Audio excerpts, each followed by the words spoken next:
Okay, this one we're looking at the second type of question from the waves and sound test. This is the one that has these sections of open air columns, both ends open, or one end closed, one end open, and some tuning forks. Reminder again that we have from Google Classroom our notes on waves and sound. The wave equation is still and always useful for every type of wave. We'll use it in this problem. We do not need to use this equation involving the force of tension because this second question is about sound waves, which are pressure waves through the air.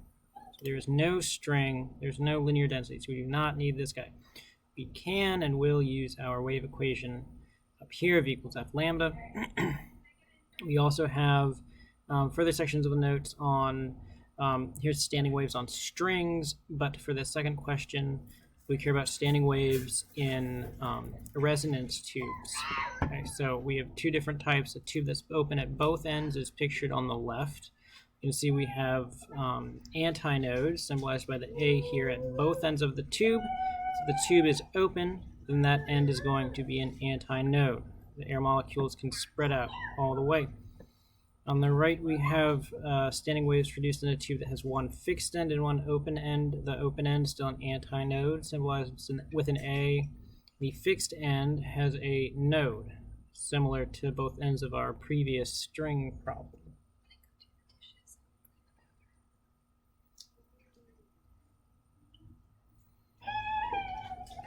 We have two equations on this page which you don't have to use. I don't use them, but they are there. They appear in textbooks for calculating resonant frequency for a tube open at only one end. That's at the bottom. And the equation for calculating resonant frequency for a tube open at both ends. Descriptions about this are in that page. Let's just jump into the problem. All we're really going to use for this one is our some pictures and the wave equation. Let's take a look. Starting at the top, students use a tuning fork with a fixed frequency to find the corresponding minimum length, capital L, that produces resonance. That means you get a standing wave. The students already know that the speed of sound in the classroom is V equals 340 meters per second. The students determined that a tube with length L equals 1.25 meters resonates with the first harmonic for their tuning fork. Part A, what is the wavelength of the standing wave produced in the tube open at both ends? So this is a tube, this first one is open at both ends. And then part B, what is the frequency of that tuning fork? Part C and D, the setup changes. So we're just starting with parts A and B.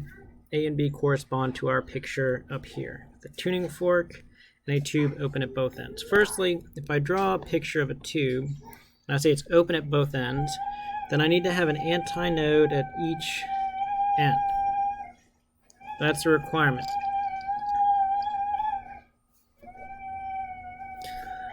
And if I go and draw a picture of the wave that would make the first harmonic, you can go back and look at the picture in the notes there, but it's kind of weird to draw.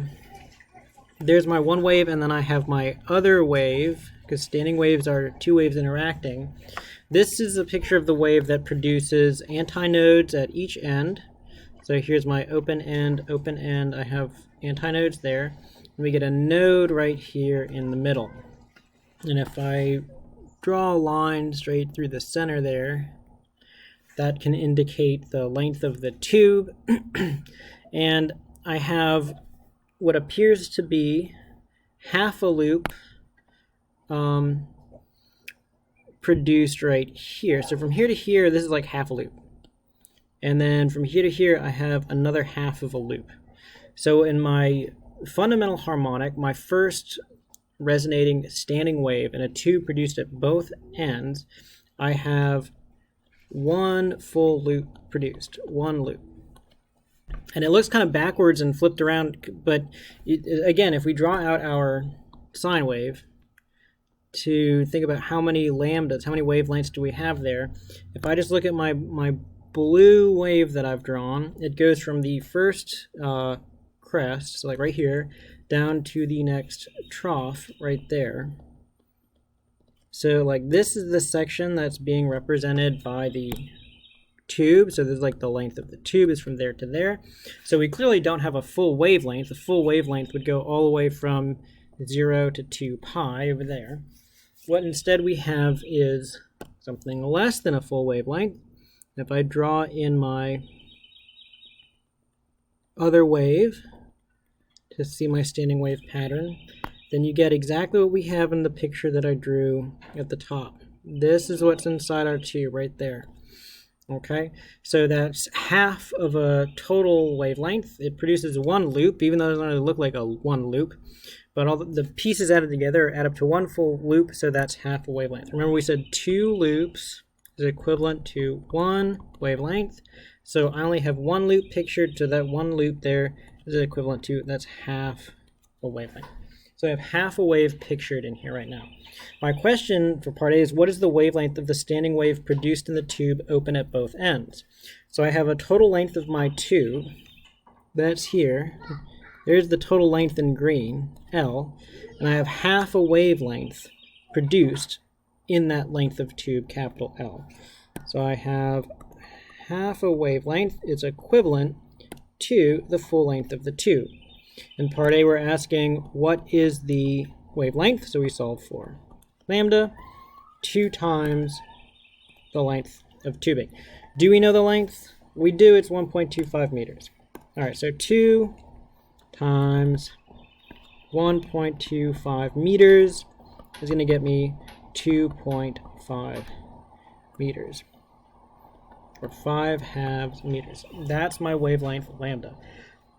You can draw pictures to show how you're getting that. I think it's always good to draw the waves as pictures. We draw it like this because this is the this is the fewest number of loops you can fit in this tube. You can't draw any other pictures that's going to have fewer loops than this. And we have to have antinodes at both ends. That's a trick for drawing the air columns properly. If you have an open end, it has to be an antinode. All right, so here's my picture for the fewest number of loops I can fit in this thing. That gives me the fundamental harmonic. It's equivalent to 1 loop, or half a wavelength. Another way to picture that is to look back at the sine function, normally plotted from 0 to 2 pi.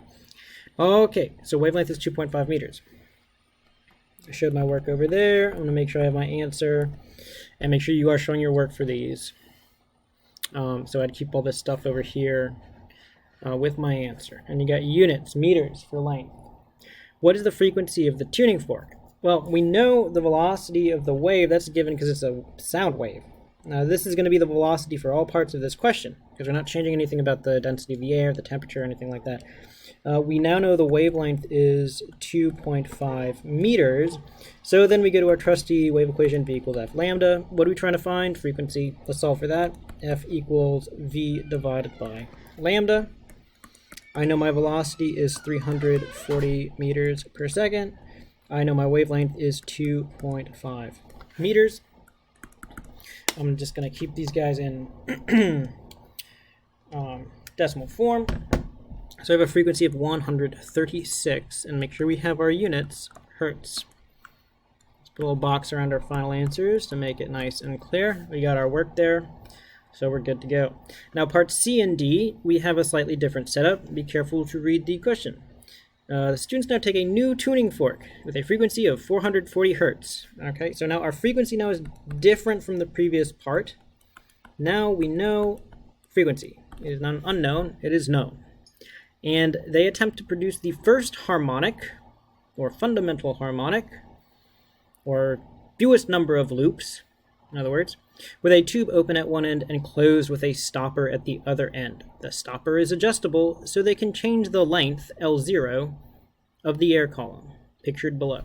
So now I have a closed end over here, so this needs to be a node. And I have an open end over here. That side is open, so I need to have an antinode at that point. All right, so it's a slightly different construction of the wave. We'll draw a picture of it. The speed of the sound in the classroom is still v equals 340 meters per second. So we still know this. That's 340 meters per second. And they're attempting to produce the first harmonic. Let's just draw a picture real quick of this one. So now we have a tube that is closed on the right side. Okay, so this is going to be a node right there. and it's the fundamental harmonic. So we're going to draw like the longest wave possible, fewest number of loops. Here's my antinode over there on the left where it's open, and here's my node over here on the right. Our standing waves are two waves that are interacting. So I have this picture here. There's one wave in blue. Oh dear, hold on. And my other wave bouncing off in red.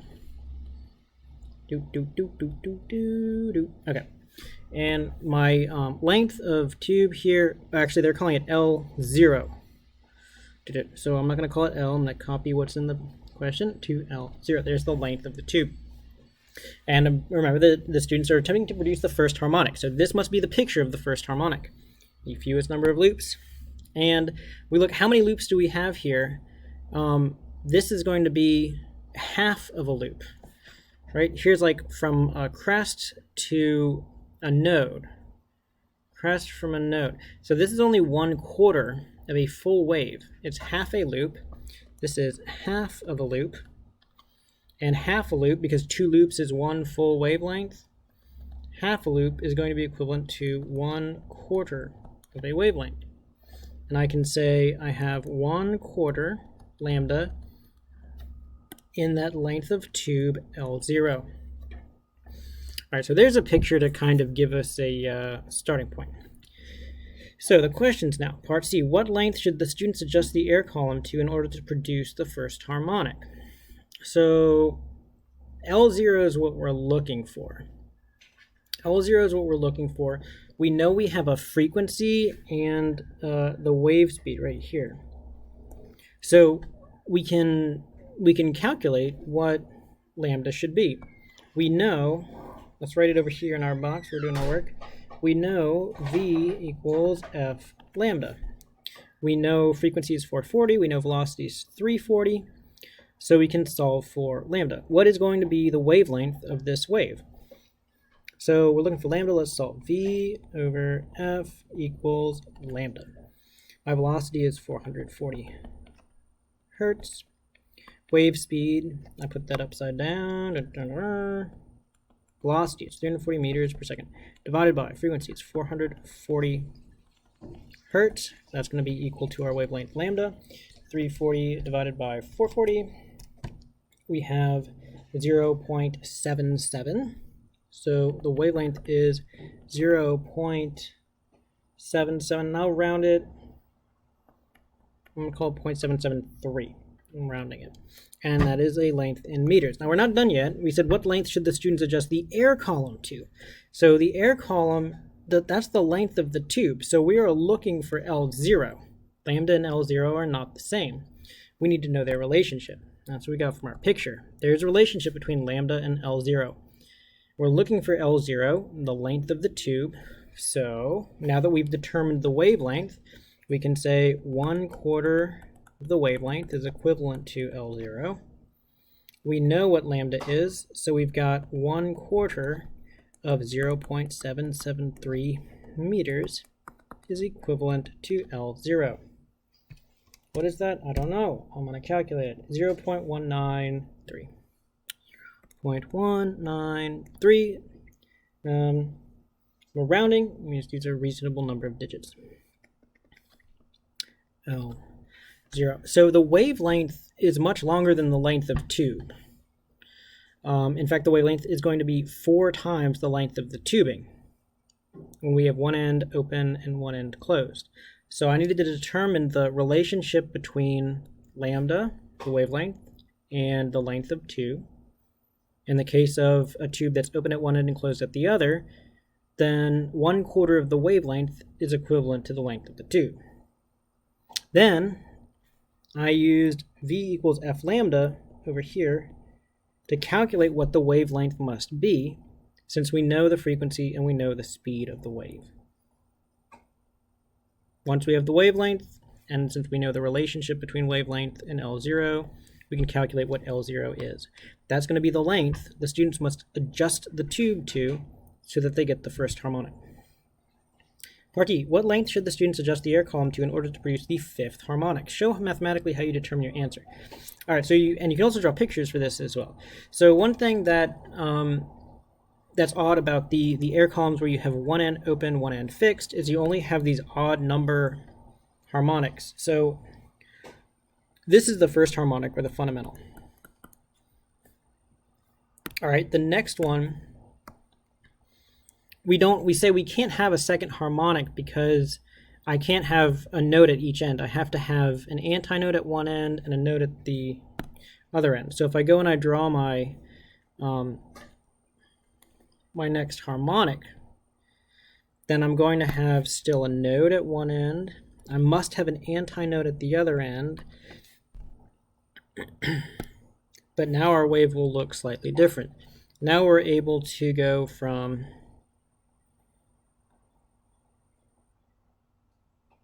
here to here. I got my antinode. Boom. So here we call that, this is the third harmonic.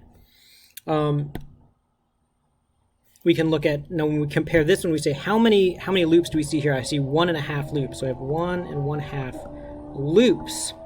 And how many wavelengths is that? That's going to be 3/4 of a wavelength. That's 3/4 of a wavelength. So now I have 3/4 of a wavelength is equivalent to, let's call it L3, because it's going to be the third harmonic. I can't have a second harmonic. I can't have any even number harmonics. Are physically impossible with our tube that's open at one end and closed at the other, because open at one end demands that we have an antinote at one end. So here I've got 3/4 of a wavelength, that's L3.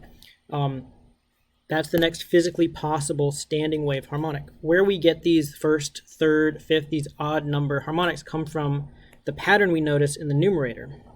Right? There's a 1 in our first harmonic, there's a 3 in the numerator for the third harmonic, and just for the sake of doing it, now we drew all these in class, I remember doing them on the board. We got the fifth harmonic is the next physically possible harmonic, where we still have a node at the fixed end, an antinode at the other end, but now I need to have do. It's not going to be the best picture, but I got an antinode at the left end, and then I have a node at the other end. There we go. And now I have a new length, because it's still the same frequency tuning for it, but it's adjusting the lengths. And we call this one L5. This would be the length for the fifth harmonic. And you can see I have how many loops? I have one loop, 2 loops and a half. So I have 2.5 loops. I have 2.5 or 5 halves loops. How many wavelengths is that? Well, here's one wavelength. And then I have 1/4 of a wavelength right there. Half a loop is 1/4 of a wavelength. So I have 1 1/4 wavelengths, or 5/4 lambda. 5/4 lambda is equivalent to this length, which is going to be L5, the length of the tube for the fifth harmonic. Notice again, we got the same pattern in the numerator. A 5 going with the fifth harmonic, just like we had a 3 going with the third harmonic. A 1 going with the first harmonic. All right, so we're slowly increasing the length of the tube, and we're using the same 440 hertz tuning fork, and we have the same speed of sound. So one thing you could do is say, well, the length of tube for the fifth harmonic is going to be 5/4 the wavelength. This is one way you could solve it. Okay, so 5/4 of the wavelength is going to be equivalent to L5, the length of the tube for the fifth harmonic. I still have the same velocity, 340. I still have the same frequency. So I can say what's going to be the new length? I have V equals F lambda. Lambda is still the same. It's V over F. We found out what the wavelength was. It was 0.193 meters. Or sorry, that was the length of the tube. Our wavelength was right here, 0.773 meters. It's still the same length of wave. So lambda is 0.773 meters. The length of tubing for the fifth harmonic is going to be 5/4 the wavelength. So I can substitute that in, 5/4 the wavelength, and calculate it. That's 1.25 times 0.773, and I get, type it in right now, we're doing 5/4 times 0.773 meters. It's an M. L5 is 0.966. 0.966 meters. There's the length of tubing necessary with one end open, one end fixed to produce the fifth harmonic. It's only the third possible. First, there's the next one. There's the next one. It's only the third possible harmonic because you can only have odd numbers with one end open, one end fixed. The other way you can show this, like they're just odd number intervals. So if you know what L0 is, and you want to know what the length is L5 for the fifth harmonic, L5 is just going to be equal to 5 times L0.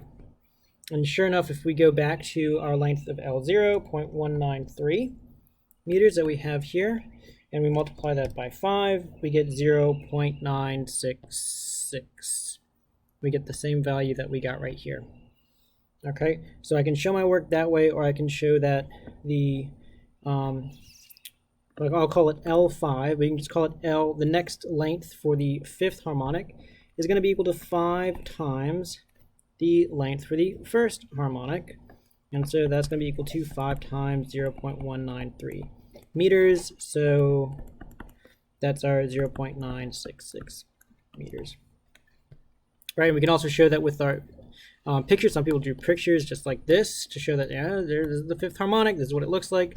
This is how many loops, this is how many wavelengths we have in the full length of tubing, and you can calculate it that way as well. And that's it for our second question.